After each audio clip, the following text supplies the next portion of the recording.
Hello bachcho, let's read the question. The question says members of Phycomycetes are found first in aquatic habitats, second on decaying wood, third in moist and damp places, fourth as obligate parasites on plants. Which of the statements given above are correct?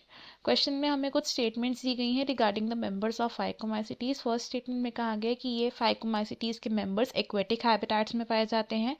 Second statement में कहा गया कि ये decaying would पर पाए जाते हैं। Third statement में कहा गया कि ये मॉइस्ट एंड डैम्प प्लेसेस में पाए जाते हैं। एंड फोर्थ स्टेटमेंट में कहा गया कि जो फाइकोमाइसिटीज के मेंबर्स होते हैं ये ऑब्लिगेट पैरासाइट्स की तरह पाए जाते हैं ऑन द प्लांट्स। अब इनमें से हमें चूज करने हैं करेक्ट स्टेटमेंट्स। और इस क्वेश्चन में हमारा की कॉन्सेप्ट होगा फाइकोमाइसिटीज।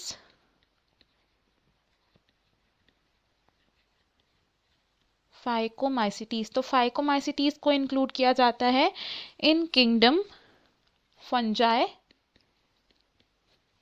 Kingdom fungi. अब अगर हम बात करें फाइकोमाइसिटीज की लोकेशन की या अक्रेंस की, तो ये हमें कहाँ पाए जाते हैं? मेजरली ये एक्वेटिक ऑर्गेनिजम्स होते हैं और हम इन्हें पा सकते हैं ऑन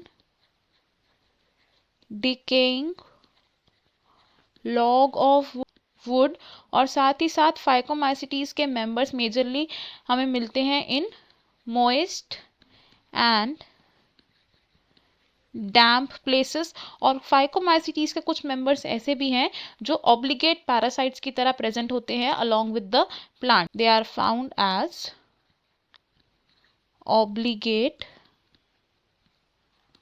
पैरासाइट्स ऑन प्लांट्स। तो अगर हम अपने ऑप्शंस देखें, इनमें से हमारी फर्स्ट स्टेटमेंट करेक्ट है, सेकंड भी करेक्ट है, थर्ड भी करेक्ट है एंड फोर्थ भी करेक्ट है। तो हमारा जो ऑप्शन है इनमें से हमारा करेक्ट आंसर होगा ऑप्शन डी।